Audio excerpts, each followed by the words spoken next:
Overall चीज़ हमारे लिए बायस शर्मिंदगी है कि हमारे यहाँ एक गैर यकीनी सियासी सूरत हाल की बिना पे ये चीज़ें होती हैं।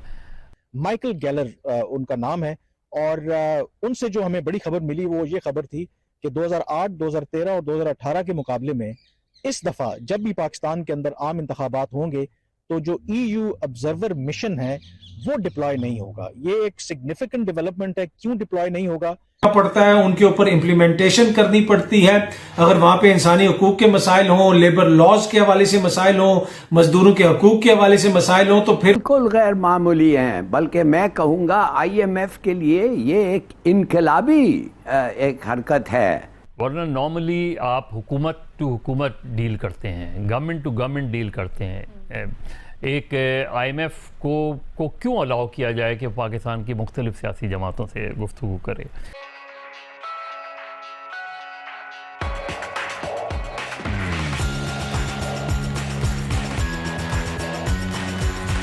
मैंने तो नहीं सुना है इससे पहले कि उन्होंने जाके ख़ास तौर एक अपोजिशन पार्टी को के मशवरा किया और उनसे एश्योरेंस लेने की ये की है।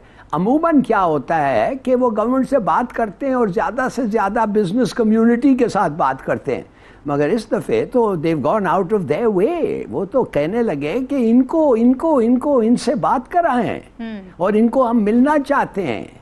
और ये भी एक बात सोचिए तो सही, एक ऑपोजिशन पार्टी जिसके लीडर के खिलाफ 200 केसेस हैं, क्रिमिनल केसेस हैं, टेररिज्म केसेस हैं, गद्दार के केसेस हैं, और ये केसेस में लाजमी है, मैंडेटरी डेथ सेंटेंस है, सजाए मौत है, उनसे वो जाके कह रहे हैं इनसे हम मिलना चाहते हैं। क्यों भाई? और क्या? और कि अगर इनका सपोर्ट नहीं हो तो ये IMF का प्रोग्राम काम नहीं करेगा।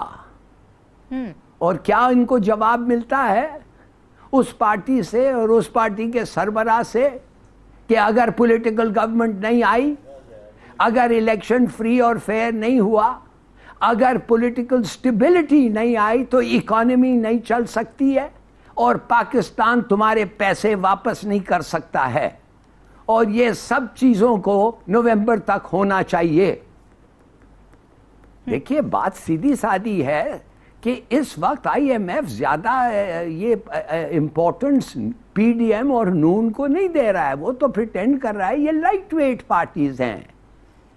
और ये क्या मतलब है कि IMF अपने जवाब में कहता है कि the need for Pakistan to follow the constitution, के माने आइन के मुताबिक पाकिस्तान को चलना चाहिए। क्या ये IMF का काम है कि कहना इन बात ये कि कॉन्स्टिट्यूशन आप कभी कहा है इसने पहले किसी मुल्क को कि कॉन्स्टिट्यूशन आप फॉलो करें? नहीं। मतलब क्या? तो मेरे ख्याल में ये एक बड़ा अनयूजुअल, जैसे मैंने पहले कहा, ऑलमोस्ट रेवोल्यूशनरी स्टेप है। और मेरे ख्याल में बहुत सारे लेसन्स हमारे लिए इसमें हैं जो आई थिंक कि हम समझ रहे हैं वो क्या लेसन्स हैं। लेकिन चूंकि हम गवर्नमेंट टू गवर्नमेंट ऑनर नहीं करते, यानी अगर एक गवर्नमेंट टू गवर्नमेंट ने IMF से कोई मुआहिदा किया है तो ये अगली गवर्नमेंट के ऊपर मैंडेटरी होता है कि वो उस मुआहिदे को ऑनर करे। तो अब ये जो हो रहा है कि एक तो बहुत ऑलरेडी इतनी ताख़ीर हो गई, अब जाहिर है अदरवाइज़ तो डिप्लोमेट्स का पॉलिटिशियन से मिलना, पॉलिटिकल पार्टी से मिलना, जर्नलिस्ट से मिलना कोई गैर मामूली बात नहीं है। लेकिन इस मरतबा क्या गैर मामूली हो रहा है? देखिए, यूरोपियन यूनियन अपना जो है वो वफ्द नहीं भेज रही पाकिस्तान इलेक्शन के लिए, क्योंकि उन्होंने कहा कि इलेक्शन के लिए कम से कम 3 महीने पहले हमें इन्फॉर्म करने की ज़रूरत होती है उसमें। तो क्या इलेक्शन कमीशन इंटरनेशनल ऑब्जर्वर्स को नहीं इनवाइट करने जा रहा है इस इलेक्शन में? अब ये सारी चीज़ें जो होती हैं, जब कहीं से इस तरह की बातें आती हैं तो जो जाहिर है IMF ने एक गवर्नमेंट से डील की है, वो 9 महीने का मुआहिदा हो, तो वो ये इंश्योर करना चाहते हैं कि आइंदा इलेक्शन का क्या सिनेरियो हो सकता है, कौन सी पार्टी आ सकती है, पावर में आ सकती है। तो वो इंश्योर करना चाह रहे हैं कि उनका आज जो कमिटमेंट कर रही है गवर्नमेंट इसके बारे में जो ऑपोजिशन है, इस वक्त की ऑपोजिशन, उसका क्या मौक़िफ़ होगा अगर वो गवर्नमेंट में आ गए, वो पावर में आ गए? तो मेरा ख्याल है हम इससे बेहतर था कि तमाम पॉलिटिकल पार्टीज़, और इसमें बात भी हुई थी लेकिन अनफॉर्चुनेटली पोलराइजेशन इतनी है, कुछ पॉलिसीज़ ऐसी हैं हमारी कौमी पॉलिसीज़ होनी चाहिए जिसमें अक्रॉस द बोर्ड एक मुआहिदा हो, चाहे वो इकनॉमिक पॉलिसीज़ हों, सिक्योरिटी की पॉलिसीज़ हों, उसमें इर्रेस्पेक्टिव कोई भी गवर्नमेंट आए कोई जाए, उसके बुनियादी नुकात एक जैसे होने चाहिए, एक ही जैसी होनी चाहिए, और अगर उसमें कोई चेंजेस करनी हो तो भी म्यूचुअली करनी वैसे चाहिए। आपको लगता है कि ये अपॉर्चुनिटी थी जब IMF ने ऑब्वियसली इन्फॉर्म किया होगा कि हम मुल्की सियासी जमातों से रब्ता करना चाह रहे हैं, तो हुकूमत इनिशिएटिव लेती और बिठा लेती सबको साथ, तो क्या ये अपॉर्चुनिटी थी या नहीं? अपॉर्चुनिटी थी। गवर्नमेंट ने तो एक वक्त में तो ये बात की भी थी कि आए, चार्टर ऑफ डेमोक्रेसी इकोनॉमी की बात की थी, लेकिन ये कि अनफॉर्चुनेटली वो, क्योंकि इतनी ज़्यादा हमारे यहाँ तो अल्फाज की जंग होती है, लफ्ज़ी जंग हमारी इतनी ख़तरनाक होती है कि उसके बाद बातचीत के दरवाजे हम खुद ही बंद कर देते हैं। लेकिन अब भी मौका है कि गवर्नमेंट एंड अपोजिशन, और कुछ नहीं, कम से कम चलें IMF के मुआहिदे पर आपस में बात कर लें कि ये जो मुआहिदा हुआ है इसमें IMF के सामने एक जॉइंट स्टैंड पोजीशन जानी चाहिए।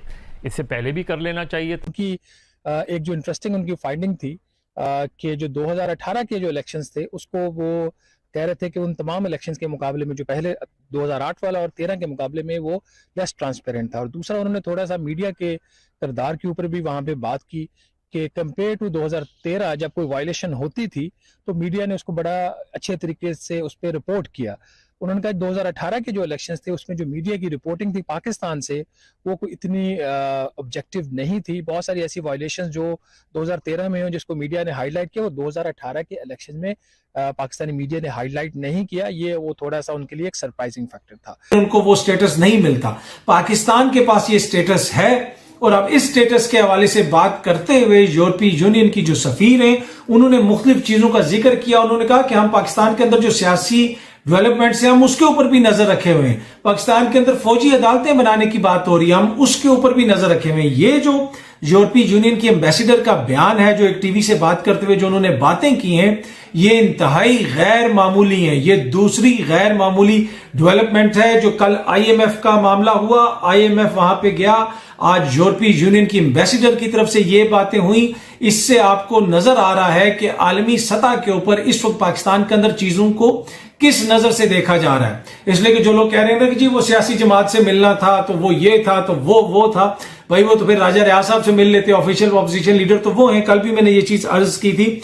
अब ये जो यूरोपीय यूनियन की एम्बेसडर ने बातें की हैं उसके अंदर उन्होंने सिविलियन और पॉलिटिकल राइट्स की बात की है कि हर किसी के पास जो है सियासी एक्टिविटी के राइट्स हो, इंसानी हुकूक की खिलाफ वर्जियां ना हो। अब इस सारे सिनारियों के अंदर अगर आप देखें तो तहरीक इंसाफ मसलसल ये कह रही है कि जनाब हमारे लोगों के खिलाफ कार्रवाइयां हो रही हैं, उनके इंसानी हुकूक की खिलाफ वर्जियां हो रही हैं। एक बंदे को 10-10 दफा या 8-8 दफा गिरफ्तार किया जा रहा है। हमारे MPs के घर उनके अंदर जब पुलिस छापे मारती है तो वहां पे तोड़फोड़ की जा रही है। और ये इमरान खान मसलसल इंग्लिश में ये ट्वीट्स कर रहे हैं। और मैंने आपको पहले भी बताया था कि आलमी सतह के ऊपर अब जो ट्विटर है वो एक बहुत बड़ा जिसे आप कह सकते हैं न्यूज इदारा है, और वहां से जो न्यूज आती है पूरी दुनिया उसको देखती है। अब इमरान खान जो ट्वीट कर रहे हैं, दीगर जराए से जो चीजें सामने आ रही हैं, तो आलमी सतह के ऊपर भी उस पर नजर रखे हुए हैं लोग, और इस तरह की बातें अब होना शुरू हो गई हैं। और ये सारी चीजें जो है एक दूसरे से लिंक हैं कि पाकिस्तान के अंदर फ्री एंड फेयर इलेक्शंस हो, वक्त पे इलेक्शंस हो,